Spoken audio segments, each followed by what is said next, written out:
News వార్త వాళ్ళకు, తర్వాత ఆ రిపోర్టర్కి వాళ్ళు మేము అన్నదానికి మా పాప పడ్డది గుంతలు పడ్డందుకు వాళ్ళు చెప్పిన వాళ్ళు ఫోటో దించుకొని పెట్టింది సార్. వాళ్ళకు కూడా న్యూస్ సార్కి కూడా ధన్యవాదాలు చెప్తున్నాము.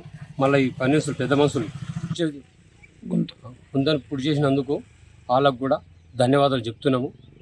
మరి విలేకరుకు ఈయన పాప మా కోసం వచ్చి తీసినందుకు ఆయన కూడా తీసుకున్నందుకు ఆయనకు కూడా ధన్యవాదాలు చెప్తున్నాం సార్. న్యూస్ రిపోర్టరు వాళ్ళకు కూడా ధన్యవాదాలు చెప్తున్నాం సార్. న్యూస్ సార్ ఓనర్ కూడా ధన్యవాదాలు చెప్తున్నాం సార్. మా మాట పండించి వాళ్ళు వేసినందుకు వాళ్ళకు కూడా అందరికీ ధన్యవాదాలు చెప్తున్నాం సార్. మా పాప పడ్డదాన్ని వేయించినాం, అందరికీ కూడా ధన్యవాదాలు చెప్తున్నాం. లేటెస్ట్ న్యూస్ తెలుగు మరియు ఇంగ్లీష్ అప్డేట్స్ కోసం ఇప్పుడే క్యూన్యూస్ అఫీషియల్ యాప్ని ప్లే స్టోర్ నుండి డౌన్లోడ్ చేసుకోండి. సరికొత్త సమాచారాల కోసం క్యూన్యూస్ వెబ్సైట్ని ఫాలో అవ్వండి. ఛానల్లో ప్రాంతీయ, జాతీయ, అంతర్జాతీయ వార్తలు వీక్షించండి.